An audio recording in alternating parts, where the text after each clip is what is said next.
आहिन कुछा जुराहूं ही पंध आ घणे रो तोरी जण अंधेरो।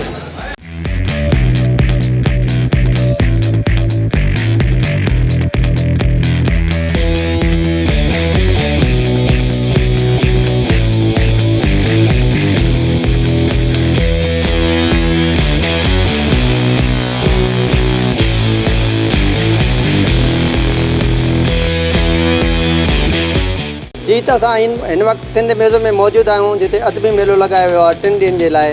अचो त हितां जे जेके दोस्त आयल आहिनि ऐं हितां जा जेके बि स्टॉल लॻल आहे उन्हनि खां पुछूं था त हुननि जो छा चवणु आहे।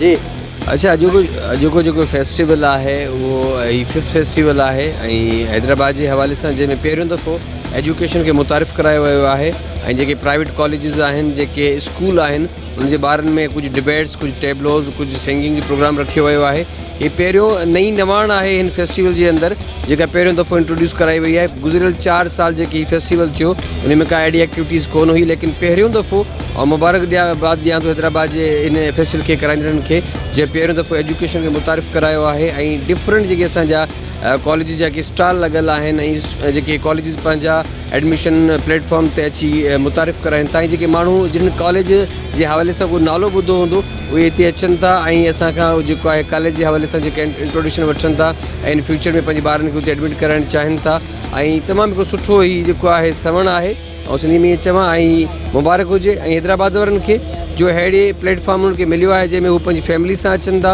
ऐं उन्हनि खे हर वैरायटी मिले थी, अदब खां वठी शाइरी खां वठी सिंगिंग ऐं सिंगिंग खां वठी जेके एक्स्ट्रा करिकुलर एक्टिविटीज़ आहिनि उन्हनि में बि नंढा पार्टिसिपेट कनि था। सुबुह खां वठी शाम ताईं ही राति ताईं मेलो मतल आहे ऐं राति जे पहर में जॾहिं थधि पए थी त पोइ वरी मौसीक़ी जी दुनिया जा बि दोस्त अचनि था ऐं के कॉलेज जा नंढा ॿार बि अचनि था। ऐं स्पेशली थैंक्स सच चैनल वारनि जो जेके हिते आया, असांजे स्टॉल ते आया, सुपीरियर कॉलेज ऑफ साइंस, ऐं उन्हनि असांखां व्यूज़ पुछा ऐं स्पेशली तव्हां भाउ जा बि शुक्रगुज़ार आहियूं जिन्हनि हिन ख़ूबसूरत फेस्टिवल खे जेको आहे प्रोमोट कयो आहे।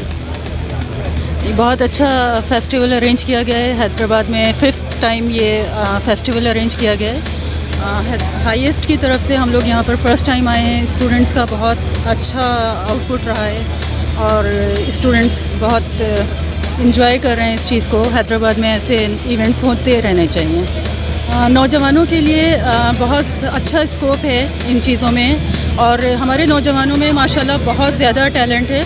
बात यह है कि उन लोगों को इतनी फैसिलिटीज़ और इतने मौके नहीं मिलते हैं। इस तरह की इवेंट से नौजवानों को आगे आने का मौका मिलता है, जो कि एक बहुत पॉजिटिव चीज़ है। माशाल्लाह बड़े जोश और जज्बे के साथ आ रहे हैं सारे के सारे मेहमान यहाँ पे और काफ़ी इन्जॉय भी कर रहे हैं। आप थोड़ी देर पहले आते तो हमारे साथ स्टूडेंट्स भी मौजूद थे जो आपको ब्रीफ़ करते कॉलेज के बारे में। ये लतीफ़ाबाद कैंपस की ब्रांच है हमारे पास और ये सिटी स्कूल की फ्रेंचाइज़ है, ठीक है। कासमाबाद में भी एक ब्रांच मौजूद है और कराची के अंदर भी 7 ब्रांचें इसकी मौजूद हैं माशाल्लाह। बच्चों के सीखने के लिए माशाल्लाह बहुत सारे इवेंट्स हैं इसके अंदर जो रखे हैं और ख़ुद हमारे कॉलेज ने भी 4 से 5 एक्टिविटीज़ के अंदर, स्पीचेस के अंदर, मोटिवेशनल सेशन के अंदर, टैबलो ड्रामास के अंदर पार्टिसिपेट किया है और बच्चों की लर्निंग के हिसाब से बहुत अच्छा ऑर्गेनाइज़ किया गया और मैं समझता हूँ कि इस तरह की एक्टिविटीज़ हैदराबाद के लेवल पे होती रहनी चाहिए।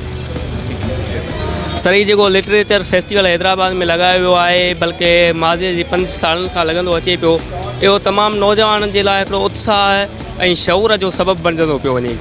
ऐं हिते जेके बुक स्टॉल्स लॻा आहिनि या जीअं अदब ते मुख़्तलिफ़ सेशन जीअं हली रहिया आहिनि त उन्हनि मां असां इहो चङी तरह ॼाणे सघूं था त असांजे सिंध जे नौजवाननि जो अदब ॾांहुं केतिरो लाड़ो वधंदो रहे थो ऐं हाणे जेके प्रोग्राम थियनि था उन्हनि सां असांजा नौजवान केतिरी दिलचस्पी रखनि था, इहो असां हिन प्रोग्रामनि मां चङी तरह सम्झी सघूं था ऐं असां इहो तयन करे सघूं था त अहिड़े क़िस्म जा प्रोग्राम ईंदड़ मुस्तक़बिल में नौजवाननि में शऊर पैदा कंदा ऐं ज़रूरु अहिड़नि प्रोग्रामनि मां असांजा नौजवान उत्साह ऐं हासिलात पैदा कंदा।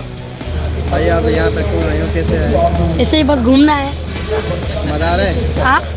क्या क्या आपने खरीदा? कुछ भी। अभी तक ये आपके हाथ में किताबें पढ़े हैं? हाँ। ये आपने यहीं से खरीदे या घर से लेके आए? ये लेके आए हैं। क्या हमें पता चला है कि आप सिंगिंग भी करते हो? जी। हमें बताए सिंगिंग। एक मेरा यार एक होंदी यारी ही, ये अरदास हमारी वो ही मेरा सच है, वो ही मेरी सिद्ध भी है, दिल विच सास हमारी रूठन मनाना द नहीं वे, कद भी न रूठना तू मुझसे, अब बस सीखे यार निभाना, जद से जुड़ी है जान तुझसे हो यारा मेरे, खैर मंगदा मैं तेरी रब्बा से यारा, खैर मंगदा मैं तेरी, यार बिन जीना सिखा दे ओ रब्बा मेरे, मेरे मंगदा मैं तेरी। सही नई दुनिया किताब घर के बारे में ॿुधायो ना, जेको फेस्टिवल लिटरेचर किताब रखिया अदा नई दुनिया पब्लिकेशन जेका आहे उहा मुंहिंजी तमामु पुराणे वक़्त खां मौजूदु आहे ऐं इन तरफ़ां मुंहिंजो इशाअती सिलसिलो बि हलंदड़ आहे ऐं उन खां अलावा अदबी प्रोग्राम बि कंदो आहियां ऐं हिन क़िस्म जा जेके इवेंट थियनि था पिया उन्हनि में किताबनि जो स्टॉल बि लॻाईंदो आहियां ऐं हीअ जेको आहे त हिकिड़ी ॾाढी पॉज़िटिव क़िस्म जी ऐं जेको आहे त एक्टिविटी आहे जेका थियणु घुरिजे। इन सां इहो फ़ाइदो थो थिए पियो त नौजवाननि खे हिकु जाइ ते हिकु त तमामु सुठियूं ॻाल्हियूं ॿुधण लाइ मिलनि थियूं ऐं ॿियो जेको आहे त उन्हनि खे किताब ॾाढा सुठा मिली था वञनि पिया ऐं हिकिड़ी अहिड़ी एक्टिविटी आहे हिन क़िस्म जा इवेंट जंहिंसां जेको आहे त मुआशिरे में हिकिड़ी तमामु बहितरीअ वारो अंसर पैदा थो थिए पियो ऐं नौजवाननि में ख़ासि करे उन्हनि खे एनकरेजमेंट थी मिले पई त हू जेको आहे लिटरेचर ॾे अचनि, तारीख़ पढ़नि, अदब पढ़नि, त इहा जेका हिकिड़ी सरगर्मियूं आहिनि हिन क़िस्म जूं इहे ज़रूरु थियणु घुरिजनि ऐं इन में जेके बि दोस्त इन क़िस्म जूं जेके आहिनि त एक्टिविटीज़ कनि था पिया, जीअं हाणे हीअ जेको आहे त HLF आहे हैदराबाद लिटरेचर फेस्टिवल, उहो इज़हार सूमरो साहिबु करे थो, तमामु सीनियर सहाफ़ी आहे ऐं उनखे हू जस लहिणे जो हिन क़िस्म जो हिन प्रोग्राम अरेंज कयो आहे। तमामु ज़बरदस्त ऐं सभ खां अहम ॻाल्हि इहा आहे त 90% जेको ख़रीदार आहे उहो नौजवान आहे। नौजवान तमामु घणा किताब पढ़े थो पियो, फ़लसफ़ो, अदब, तारीख़, कहाणियूं, ख़ासि करे पॉलिटिक्स ऐं फ़लसफ़े खे वधीक तरजीह आहे ऐं तारीख़ खे।